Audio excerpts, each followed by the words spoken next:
Well, hello. Welcome to the show. I'm Chris Poulos. I am a guy who helps out on this channel, and I also run a Facebook page on spirituality, particularly Catholic spirituality. And, this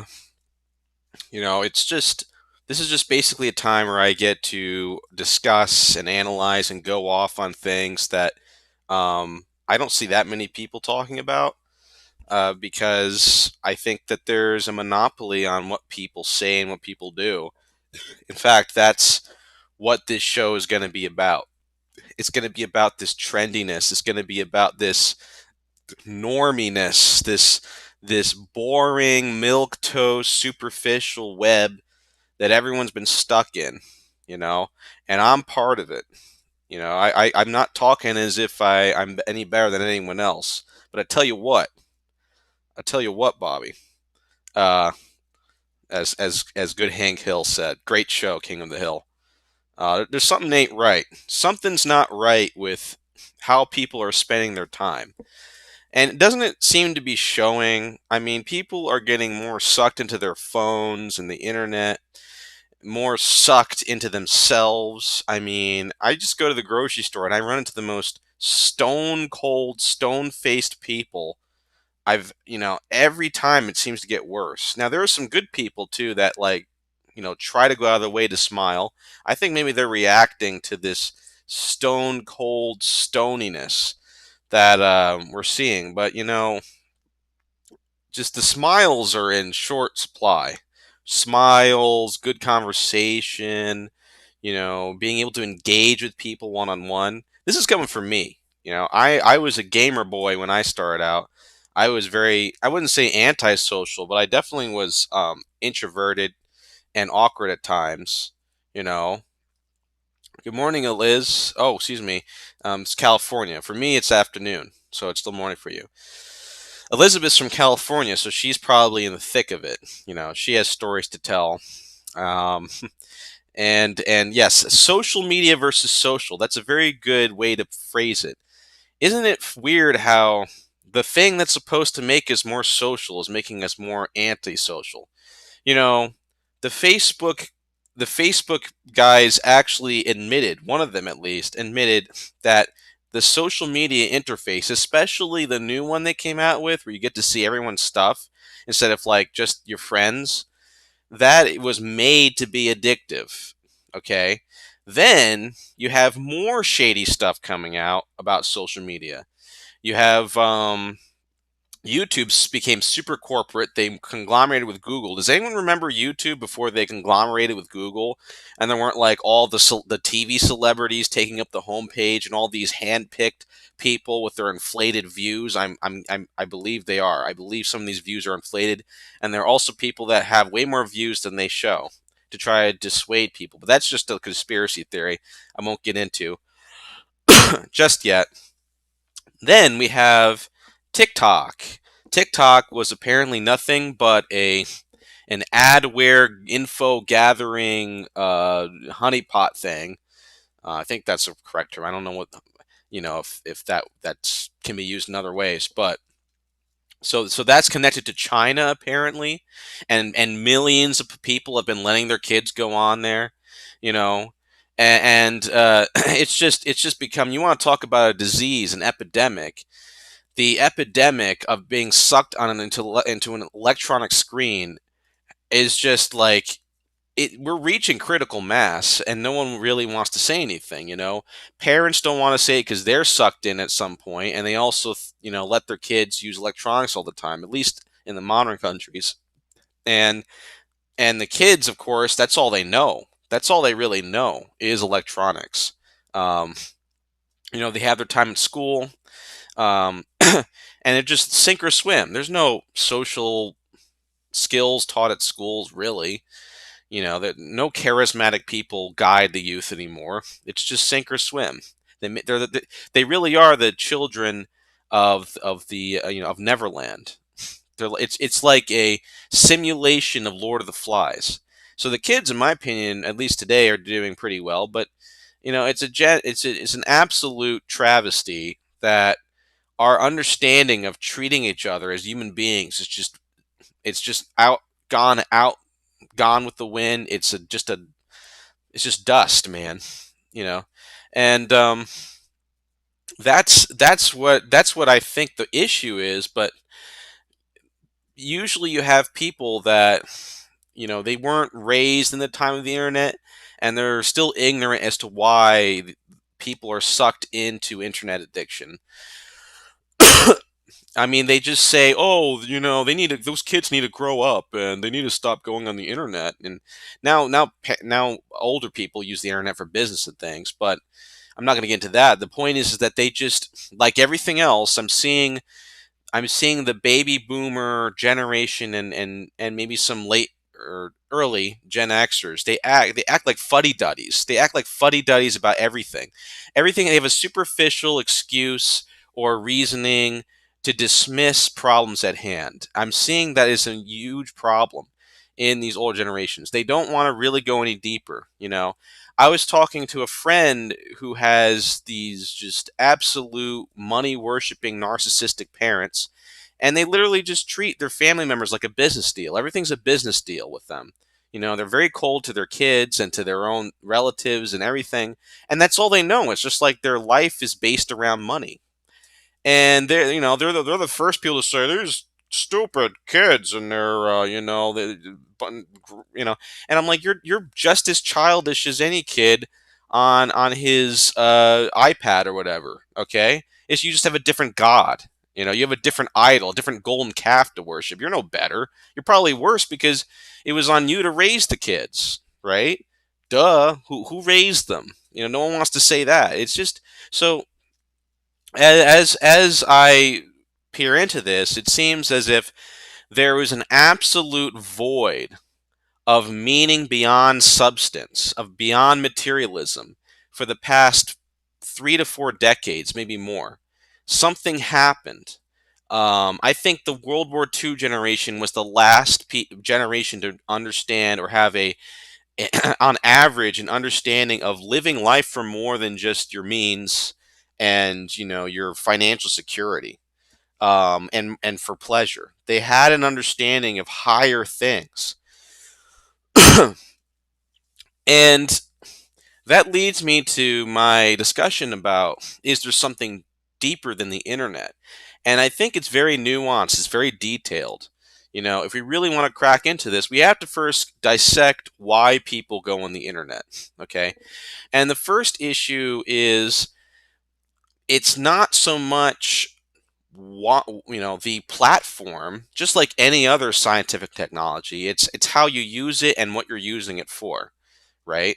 So first of all, if we're serious about internet addiction, right? And I'm serious about it because I'm a bit internet addicted myself. You can't just cold turkey people. You can't just say shut it off. Well, one, because people rely on the internet for their well-being. That's where because of the globalization of our society and how everything's in big food marts, and how offline communities like we used to have, where there were people walking around and you get to know people in the neighborhood, that's completely gone.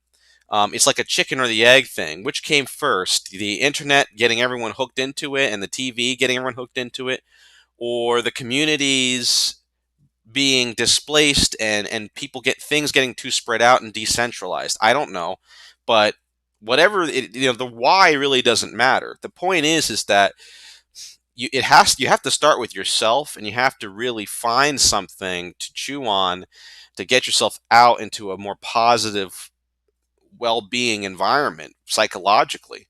Um, and this idea of just cut yourself off and become a hermit or something, well, that's just not going to work. You're just not going to be able to live and function in society.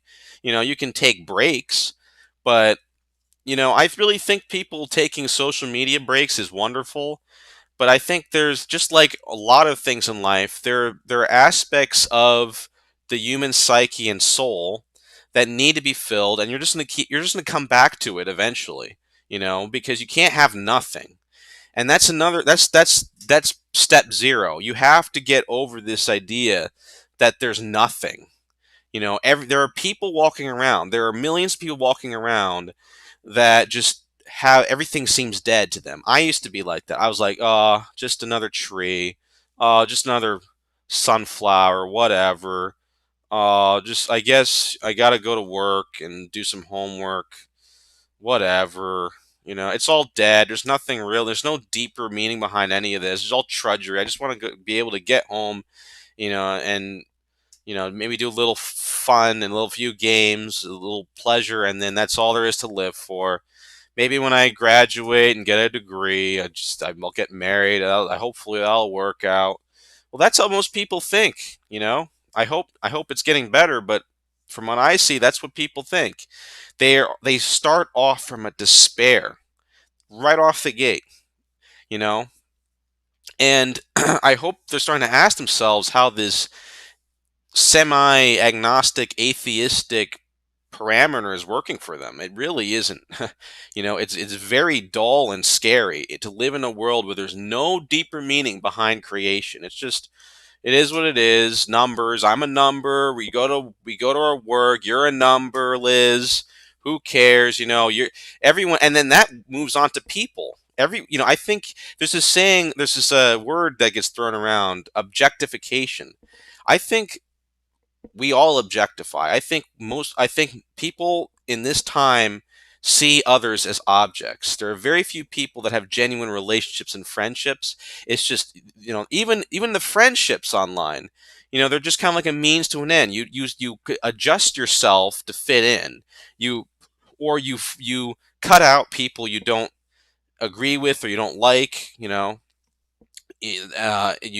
cancel them or you mute them. Sometimes it's a necessity because people can be pretty crazy, and they're only seeming to get a little less crazy with the corona in some regards, and other people just got crazier. But there's that. uh, so I think there's been an inner death.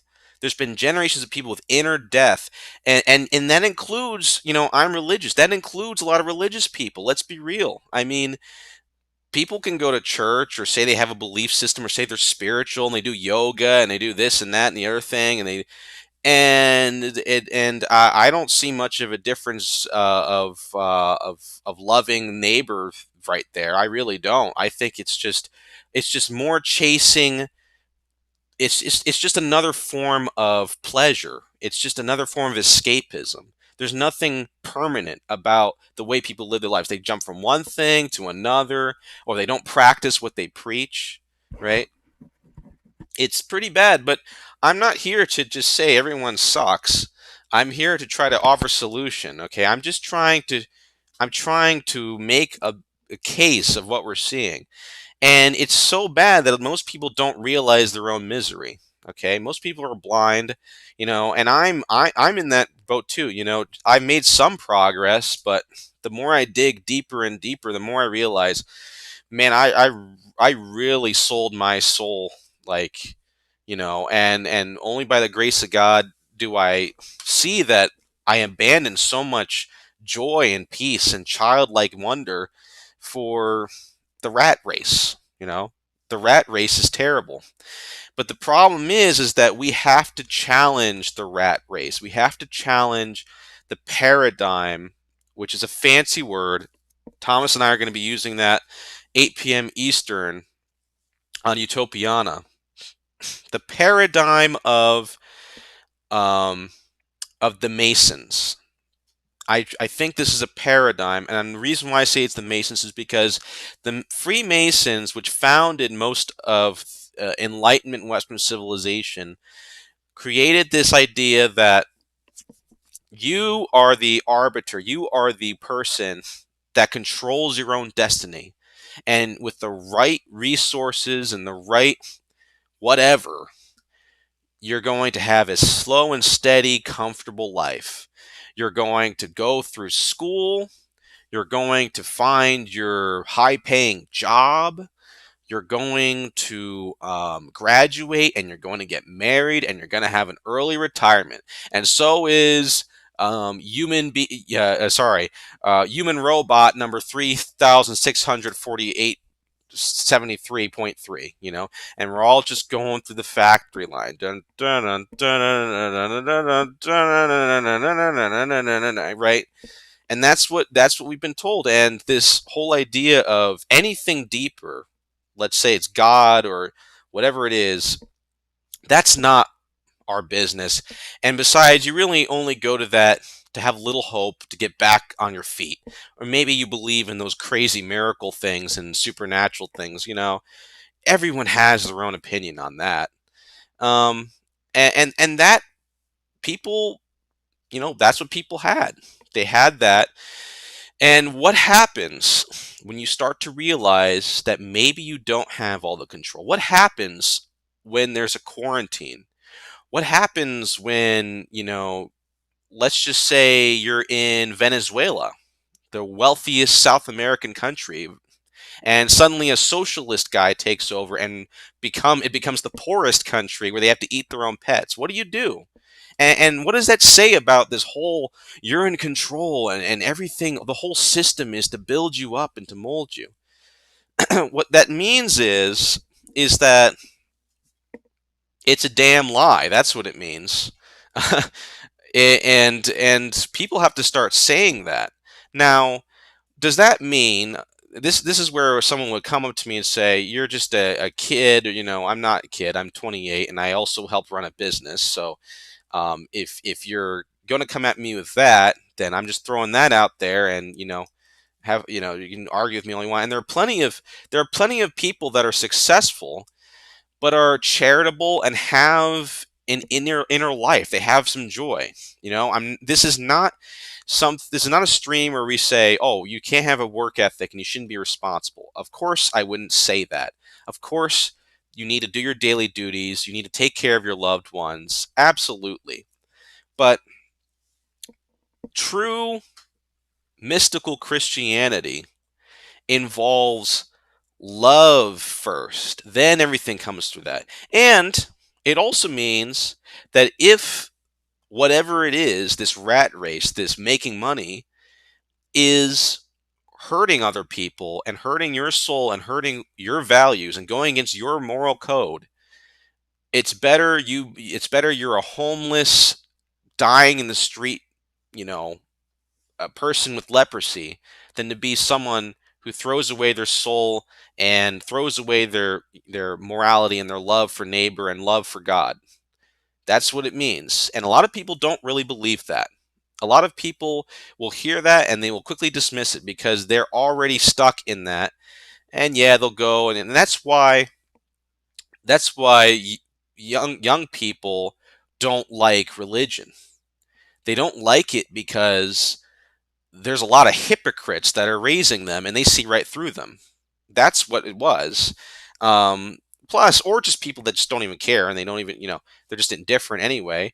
And so you can't fool a child. If a child sees this person believes in the most loving belief system, supernatural belief system, their faith will quickly die when they start seeing a bunch of hypocrites do absolutely reverse, and they're going to start and then they won't just stop with the parents to look at the belief system. It's like, well, what the hell is this? You know, what are they doing? What is the point of this? It doesn't seem to be changing anyone. So this is the absolute cesspool we're stuck in, but it's glazed over in normalcy. It's glazed over in a facade of Western values and love and all this. But underneath is an ugly mess, the likes of which we've never seen before. Okay? And a lot of the people that I'm just, raked over the coals, I'm not judging as in they're consciously doing it. I'm not saying like, they're thinking, yes, I'm a greedy hypocrite and I love money, but I'm going to pretend that I also love people and my kids and everything else. No, I don't think that's mostly the case. I think most people just go along with what's given to them. So what you're seeing on the internet and the TV and all these things that are causing addictions, and you're constantly going back and back. Oh, again and again. May I propose that the reason why you're addicted is because it's not giving you anything deep that satisfies your longing. Imagine if you're a starving person in a desert, and you run into a lemonade stand, right? And the lemonade is like made from bad water. It's got like dirt in it. It's made from like some stagnant pool. It might even have poison from a rattlesnake, and it's sugary.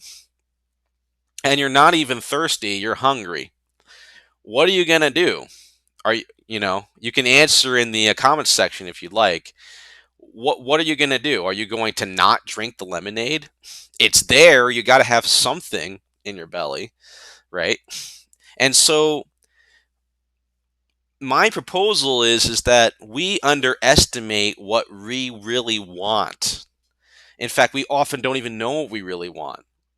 And we're not formed to really think like that. We're only formed to think of what the world says we want, or what the world says is going to make us happy. And there's only a few things. Most people, and I'm going to be real with you, okay? Most people don't want to go here, but the number one thing most people deep down actually want, which is what the world proposes, is romance. That's sex is the current thing that really deep down most people are aiming for in life. Okay, and that the money is just a means to get there. But why is that the case? Why are they so driven by it? Because sex is actually a sacred thing. It involves intimacy. It involves something deeper. It involves something very inward. It involves, loving someone else. Now, thanks to the powers that be and the morons, no one has ever addressed what romance is since, I would say, again, the World War II generation and before. And even then, it was starting to get on the way out. Okay, and that's a whole can of worms to open. So you have a lot of people are like, why are people like addicted to pornography and cheating on their wives and getting into bad marriages? Well, no, no one cracked open that can of worms, man. Like most people, especially if you're talking about current teens to even baby boomers. I mean, Hugh Hefner and the sexual revolution was already in full sway then. I don't know when exactly it was completely corrupted, but Gen Xers to Gen Z and millennials in between literally only know the honeymoon. They only know the sexual pleasure. You know, they're they're playing baseball with a hockey stick, and um, that's another example. Now that maybe not be the lemonade stand level, but it's still a big problem because in all of my struggles and a lot of other struggles, and if you go to any addiction counseling or group therapy or whatever, or AA, SA, Heroin Anonymous, City of Angels, the 12-step process. When you look at an addiction, eventually the recovering addict has to admit that he was trying to scratch an itch that can't be scratched. He was given like aloe vera for a head wound. Okay. And the only way he can completely get rid of an addiction is to replace it with something better. On top of that, when you get into the spiritual metaphysical side of things, and metaphysical is an important term for those that don't know it. You should know this. Okay, I like to throw out some vocabulary. I don't want to sound too hoity-toity here, but metaphysical is important because that is the basis of most Western philosophy and Eastern philosophy. But Western philosophy is very important because these involve concepts, right? And there are these famous philosophers and theologians have taken concepts like love, peace, and joy, and they've dissected it over thousands of years. I mean, these are some of the brightest minds in the world. These are people that are smarter than me. You were talking about Saint Augustine and Socrates here, and just brilliant people have been working on this, and we're running around just throwing these words everywhere and just seeing whatever sticks, and we're wondering why we're messed up. Right? It's like if you have engineers that never went to engineering school. So you want to know why people are so like addicted and they have no idea what they're doing? Well, who's addressing the inner self? Who's doing that anymore? No one. No one. I mean, you expect some hokey doke, schlub teacher in the public school to be able to remotely scratch that stuff, but we need it, and we can't count on a lot of the spiritual leaders. They're out to lunch, so that's why. I am not for this whole idea of blaming and then just dismissing that person as a bad person, or because that's a laziness. And a lot of the people that do that in and of themselves are lazy, have their own issues. We need to stop this intellectual laziness. That's the first big problem. It's just laziness, laziness, laziness. The only time people aren't lazy is when they're making money. But everything else, who cares? Who cares about my neighbor? I mean, he's just some stranger. He can go die in a hole. Doesn't matter if, you know, there's tons of people getting more depressed and suicidal and depraved and whatever. Doesn't matter if it bothers me. It doesn't matter. And that's what I really hate about a lot of these political trends that are going on, like BLM and the coronavirus thing. Oh, suddenly it matters because everyone's talking about it. But you won't see any of these people go to a neighborhood to help out the poor and isolated and the fatherless. No, you won't see them do that. Or you won't see anyone go out to, let's say, you won't see people start, talk about China before it affected them. No, they're perfectly content with voting for politicians that are connected to China. They completely ignore the fact that there are Chinese slave camps that make most of the stuff that we buy at stores. No, so suddenly when it affects you, it matters. You see, that's the laziness that's gotten us into this mess. And we have to unwind ourselves, and we have to start caring, not caring, caring. We need to care more, much more, and in the right way, not in all these trendy little ways we care, and we'll just let it be for a month. And we have to be honest. We can't be biased about this stuff. So, what are these people? What are you and me? Anyone addicted here? I'm addicted. We all have addictions. I really believe mostly everyone in modern society has some kind of an addiction. Why? What are we seeking? This is what a philosopher would say. What are we seeking within X, Y, and Z? Right? So, most people on the outset, as far as I know, they use the internet to listen to music. They use the internet to socialize with their friends. And the third rung down is a tie between makeup and video games. I don't know which one is more popular. I know most of the girls makeup, most of the boys video games, with some crossover in between. I'm not too sure on the numbers. Um, but you can't stop this unless we find a way to be more social, more in tune with who we are, and more honest with our own emotions. Okay. Now, this is not a psychological counseling session. Okay. I could go into Carl Jung and the id and the ego and the shadow and this and that.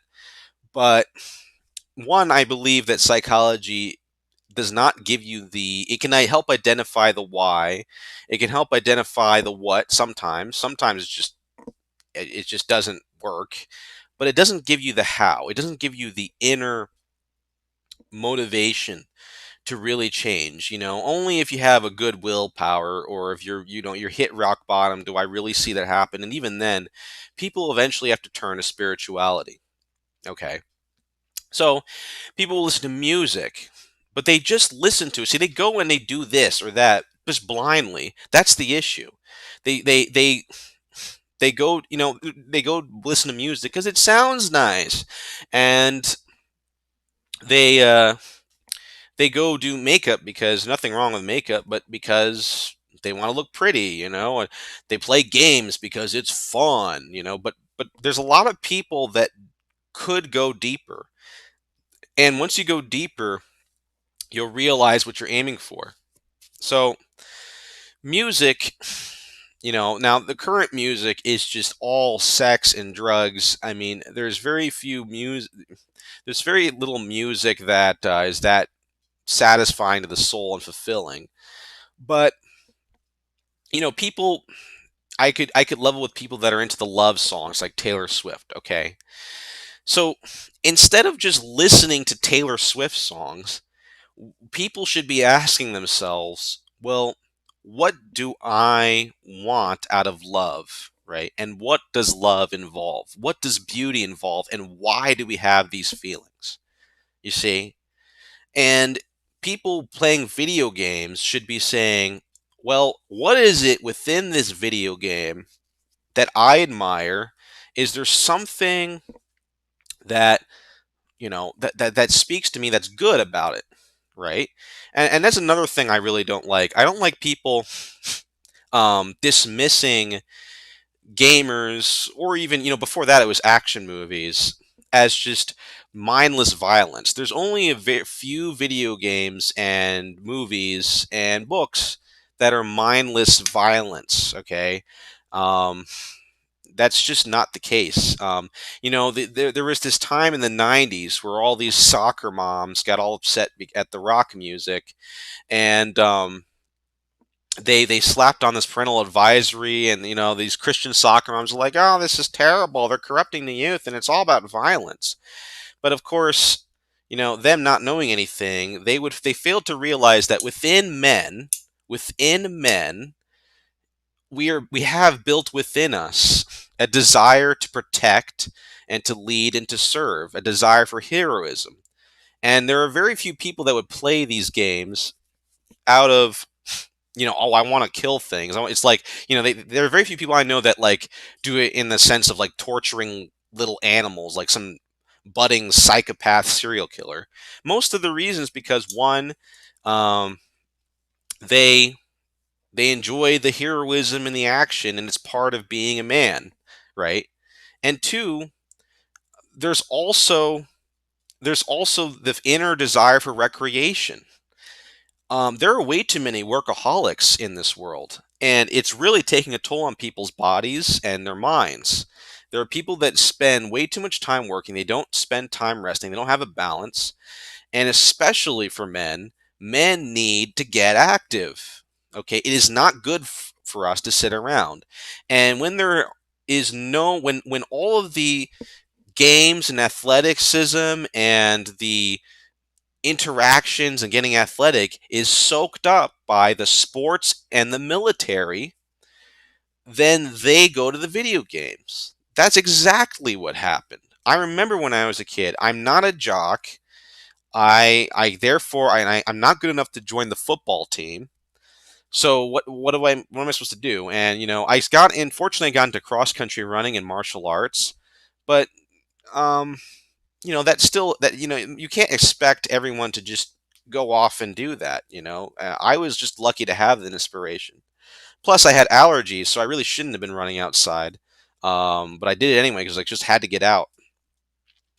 Um, and yes, if you want to get into psychology, well, some of the great psychologists that I studied all recognize that recreation is even in animals. Have you ever seen like bears play and dogs play? It's a way for us to prepare our bodies for war, or for a situation we'll have to work together, or maybe it's also just healthy. I think we have those mechanisms built within us. Um, so so that right there, no one talks about this kind of stuff. And then on top of that, no one approaches people that are into, let's say, games or whatever, and say, is there a way you can imitate that? Is there a way that you can soak that in, or maybe does that inspire you to be a better person? That's just not in the discussion here. And the companies that make all these products are all very corrupt, and they want people to live like lab rats. They don't want people to think why, okay? They don't want people to go there because it doesn't make money. Because once people start detaching and finding the interior, that they can start meditating on that and reflecting on it, then you're on something completely entirely. You're just on a completely different wavelength, and you don't need to spend much money. Okay, so and then you have the makeup thing. I was thinking, how do you get through to people that are into fashion and beauty? Well, that's also an innate desire. Okay, and there's a lot of confusion with young women today. And at first they're told to be very feminine, and that desire is always there, and they're always going to want to look at makeup and dresses and things. All right, that's always going to be there. And then they're told you have to be like a man in the sense of, only in certain senses, not in the sacrifice and the embrace, the suffering part, and the, life throws you lemons, and you just better eat those lemons, man, suck it up. No, just in the sense of like, oh well, I have to be an achiever, and I have to do, I have to prove myself, and I have to prove that I'm better. And of course, that only applies to office jobs, not coal mines, or being a frontline infantryman or anything like that. Something that's nice and cushy. And they're told that being feminine, that being like docile and submissive is part of the patriarchal programming. But at the same time, women, I still see women want to be feminine and want to be strong, but in a different sense, right? And there's a lot of confusion. They're being tugged in different ways. Now, men are being confused too, but with the women, it's really bad because there's literal political agendas afoot to try to confuse their own definitions of femininity. They're really like completely lost, and they're being like stretched out. So on the one hand, you have some women that they want to seek beauty, they want, and they do desire a good man, but at the same time they're told they have to work an office job, and that being a housewife is, not a real job, and is just a way to keep them down.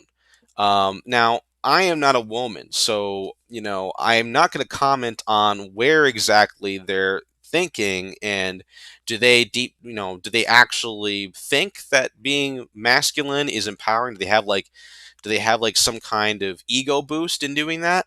Or are they lying to themselves, or is it a mixture of both? I don't know. But the idea of beauty, okay, is very important. Okay, and I'm not, see, again, you don't want to knock down these things that people seek. I am not proposing a Buddhist Eastern um, philosophy of negation. And the Buddhists and certain philosophies and religions believe that in order to be spiritually liberated, you must let go of all desire.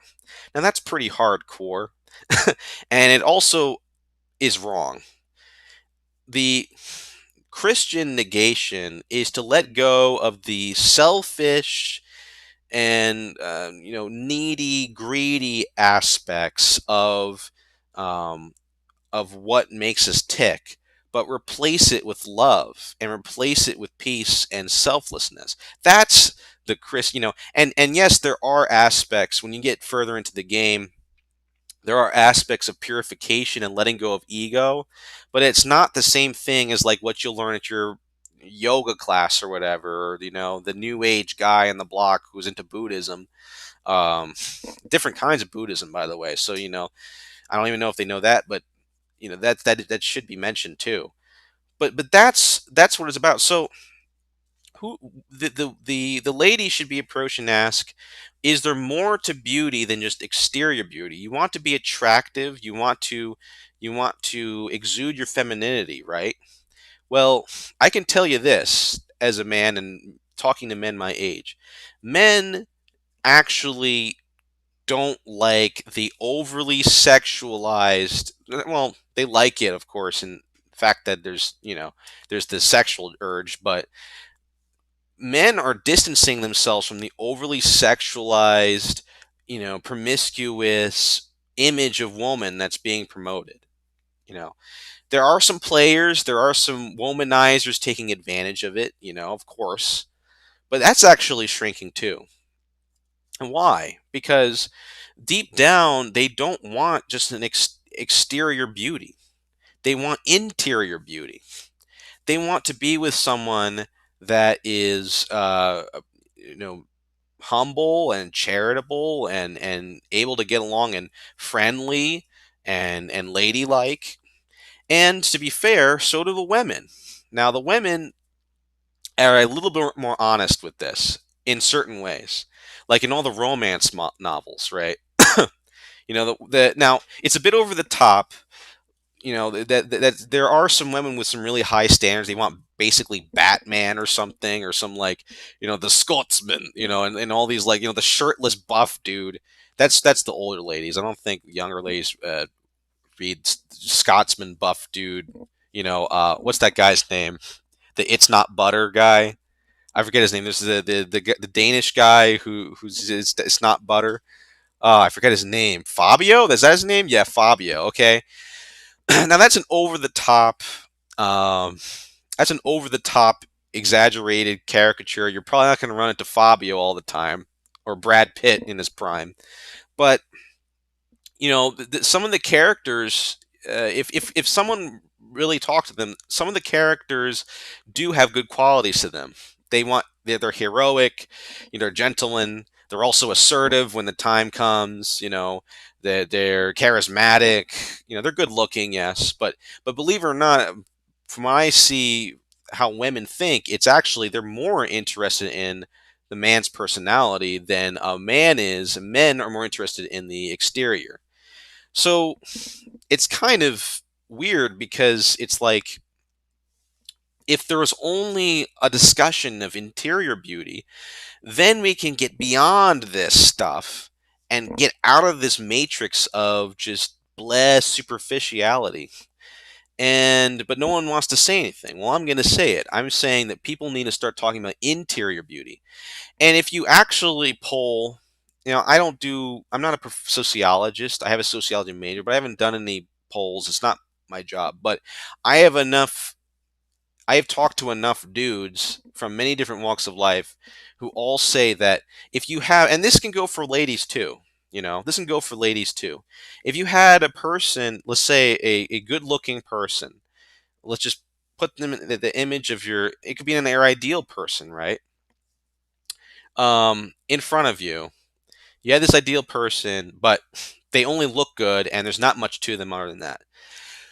Now copy and paste that person, but then throw in your ideal interior things, what's good about them, like their virtues and what kind of person they are.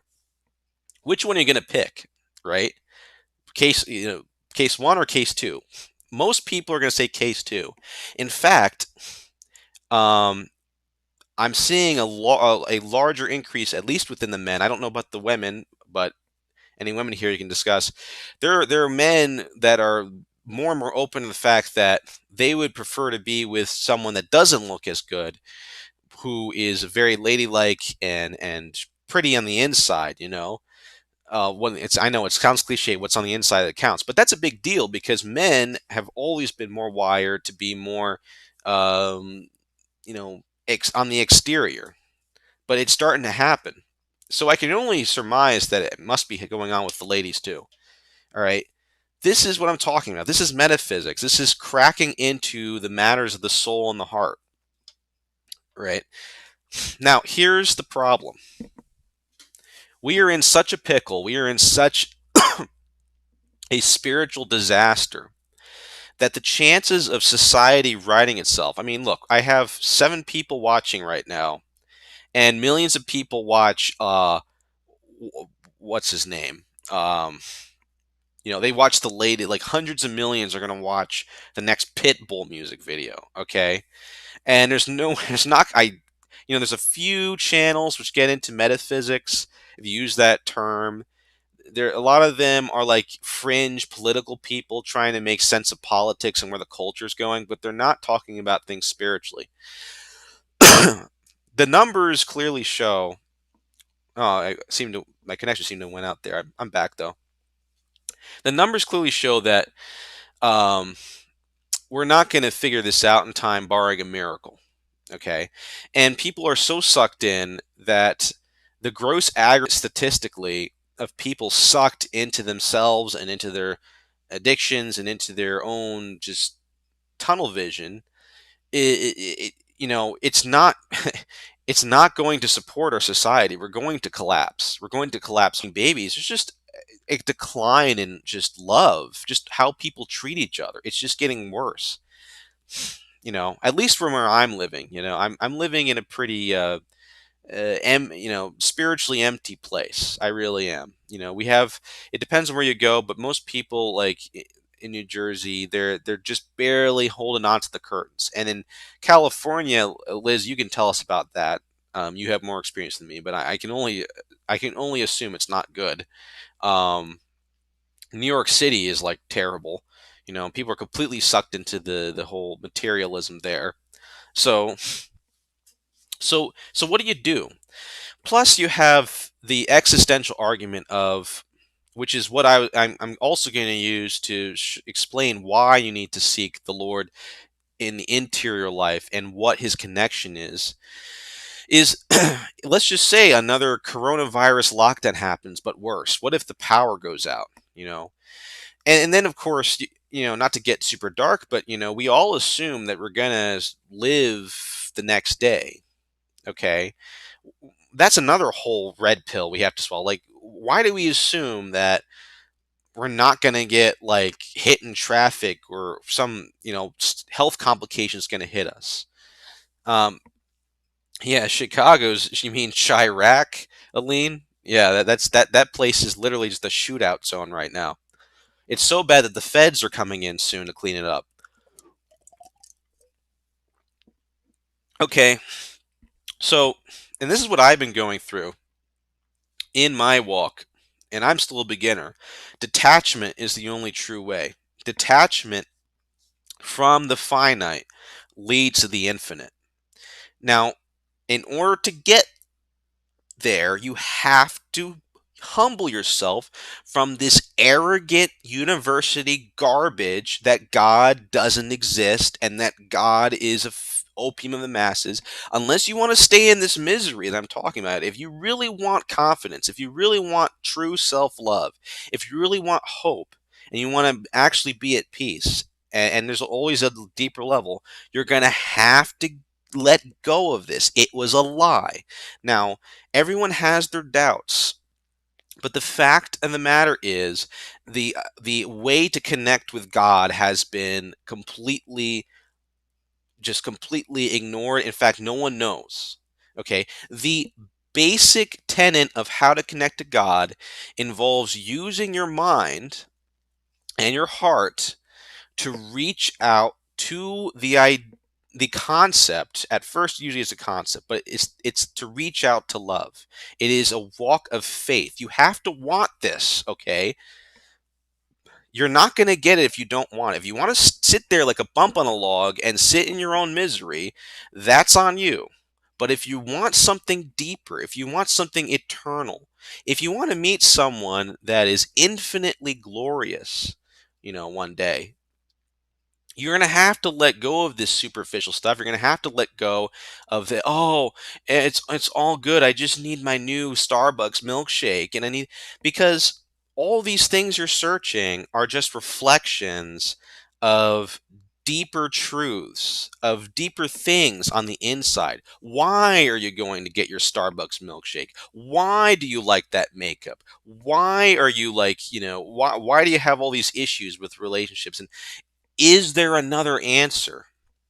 You have to let go of that, because if you actually look at the philosophers and theologians that started the Socratic ideas and that are connected to the Judeo-Christian understandings of the universe. There is a world called the eternal. Now, the eternal is, again, metaphysics, as you're thinking about love and peace, right? Or truth. But these are not concepts. They are connected to a literal, invisible being known as God. That he is those things. Imagine if beauty was a person, or if love, or if truth was a person. Okay, and that is someone not only you can just think about and think, oh, maybe he exists.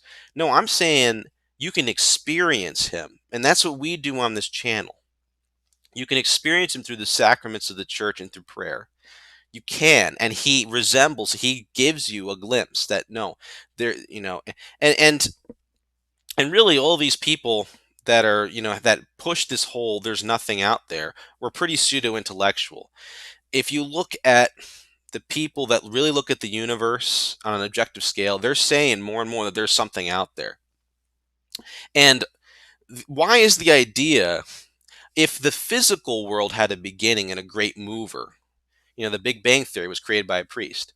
Well, why not the metaphysical world? Why not the concepts of love and the soul and beauty and all these things that go beyond equations? Why is that so hard to believe? The probability of this all being a mistake is pretty darn low. If you really want to get into this whole does God exist thing and get all, well, the fact that life started on Earth, the amount of factors that went on there, okay, our current conceptions of evolution and epigenetics are showing more and more of an intelligent design. And why the heck do you want to believe in nothing? You know, when the big fat EMP bomb hits, or the local socialist dictator is dragging you out to the gulag or whatever, or, do you really want to suck your sore thumb and, oh, there's nothing, and what about when your family relatives die? How do you handle that? You're gonna say, they're just worm food, just molecules. Is that really the world you want to live in? You have to make that decision. Okay, you have to make a decision out of righteousness, and then God answers it. And if not, then you just stay there. Stay there and just get more and more miserable. That's the choice. But what I can say is that on the other end of it, when you have the spiritual awakening, um, everything brightens, everything becomes more childlike. And no, you do not become some kind of strange person who lives out in the mountains and can't relate with anyone. God leads us towards the perfect true self. Another word for holiness is becoming more true. You're finding the true self, and he's filling you with the grace and the transformation needed that cuts out the roots of as to why you're addicted to this or that, or why you have all these unanswered questions, and you have insecurities, and you even, and as you experience his beauty and his light, and he is beautiful. He is the most beautiful being in the world. He is beauty. You know, like all these. Like if you have a celebrity idol or whatever, or whatever it is, it's like they're always going to be a finite, dark reflection. The good part of them, at least, maybe not the part that you wouldn't trust with your pet dog, but the good part of them is still just a very dark reflection of the source, of the creator. Okay. And that goes for other concepts like, heroism and truth, and what you could go out in look at flowers and you can think of him. Okay. That's that's called discursive meditation. I like doing that a lot. Or you can go to the ocean. The foam of the waves sometimes speak to me. And it's only, all this escapism, like the fantasies people get into, all the fiction and all of that, I'm finding to be just, they're just, there's yearnings for that depth, for the supernatural. But no one is getting anywhere with it because they can't put the connection together. And I can tell you, as a big geek myself, that all the fantasies and things I'm into line up pretty well. Maybe they're not perfect, but these idealized stories, right? Even the stuff with supernatural powers and things, they do line up with with what God is all about and who He is with the spirit world. But He's more interested in transforming us so that the light in the here and now can shine forth. So it's even better than just escaping to another place, because as you're transformed, people can see that this guy or gal is not, they're just so disconnected and they're so at peace, and they don't have the iPhone 9X Turbo 2.0, or they don't have the next new makeup. There must be something more. There must be something more. There must be something they know that I don't, or they just think you're on drugs. But even the drugs, is pointing towards something. It's just a desperate reach for that something that can get you into a lot of trouble. So uh, that's the deeper connection than the internet that everyone's seeking. Even things such as loneliness, right, which is a big one. When you meet the being who keeps everything in existence and who can create everything, and hopefully one day you get to live with him in eternity, with people, and everything's going to be recreated, you know, and you have an abiding relationship with them. I mean, it's the suffering of this world is much easier because you have that hope and faith, and you experience them at times. And that's why in the scripture it says, "My yoke is easy," right? Because He takes care of you. He loves you, and He embodies all that is good, all that is loving, all that is beautiful. Now, that's the beginning stage. I might do another broadcast where what happens is, and this is where I'm starting to get into, is he starts challenging you. Just like how I said you have to reflect the light, it's actually, there's another level which is even more spiritual. A lot of people do this spiritual stuff for experiences. Oh, I want to feel great. I want to feel mystical. I want to feel like I'm transcending to the divine or whatever. Okay, and that does happen in the beginning stages, but he takes you even further. He says to you eventually,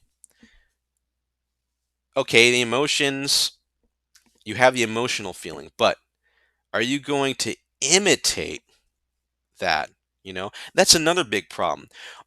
We often want to feel good, but do we want to be good? And that's the deeper wine of spirituality. That's, if you want to even further and you really want the true spirituality, um, that's another decision you have to make. That's the next step. And that's the case with a lot of religious people in general. They don't want to quack the quack, even me. Uh, we're like, wow, God is amazing and awesome. But when it's when it's like, Chris, are you going to try to do that? Are you going to try to not road rage, or to just go to be at peace and to turn the other cheek? Yeah, that's another story entirely. But again, it's through His grace that you're transformed, and usually through the prayer and experiencing more of His love, just kind of like a child being nurtured by their mother and being nursed by their mother. It will become more natural to imitate that, and it leads you into deeper and deeper walks, and you'll become more and more of a completely detached, strange person who's like, you look like a total dork, but you're okay. And lastly, the last point I have is that all of this not only heals you and takes you back to that childlike wonder of what it was like, that innocence over time, but it's also very good for the others that you care of in your life. God will not take you away from your job, and it will not, like, unless you're a victim soul and you're meant to be a hermit, like a certain guy that runs this place. But he probably, all these things we need to do in life, he will provide for. He does inspire great businessmen and great leaders and great, people that change the community, but it's from the inside. It's from a selfless, heroic desire. It's not from another agenda or that you want to look good on Twitter. It's real, and that's why the results are better, because you have integrity. You're not doing it so everyone can see you. You're doing it because you're actually feeling it. You don't even care if you're the only person on the planet. I mean, that is pretty rough, but you don't care if people are watching you. You don't care if you're being exalted. That's called growing in humility and growing in charity, the two most important virtues. Humility is the root of all virtues, and charity, you got to have charity, man. You got to love people. You just got to love people. There's no point to anything. So that is, I really rambled a lot here. I usually pause for Q&A, but I was checking out the chat, and it just seems like everyone's just like agreeing with what I'm saying and giving testimonies. It's good to see you guys out here.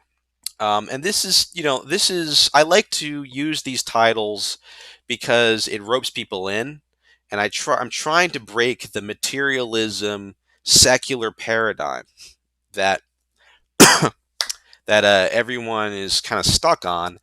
And it's not like we're hopeless. We are not hopeless. There is hope. Just because we're pretty blind, I'm here to try to say, come. There's more to this world, and there's a lot of goodness, and you can be more at peace than you ever had before. So, good to have you here, Indiana, Aline. Shout out to Jay. Good to see you, man. Liz, as always. And yeah, the next broadcast, I'll probably touch more on this using a different topic.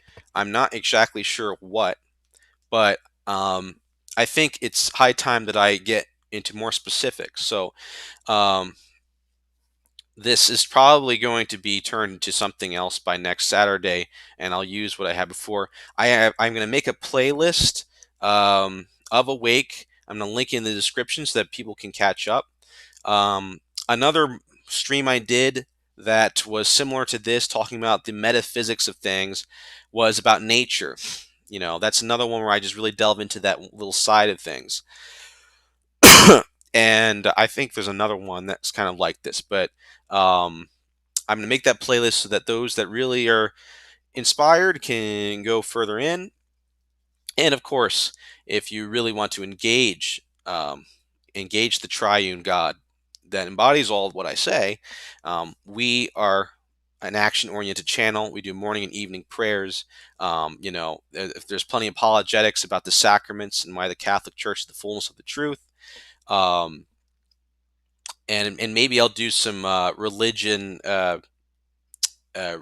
studies and comparing religions, because I might have to. Some people come here with New Age spirituality, and that's it's just so complicated, and there's so many different versions of spiritualities that some people do and are on the rise, that I have to defend my faith. Not to say that I'm better than you or anything, but what it means when the fullness of truth, it means that the other beliefs are lacking. And so maybe I should start talking about that and explaining the differences. So good to have you all here. Hope you have a peaceful rest of the Saturday, and hope to see you all out on Utopiana at 8 p.m. Eastern, where we'll be talking about new paradigm for the laity, the normal people that warm the pews every Sunday. So please come out with your own questions and comments there. Take care, everyone.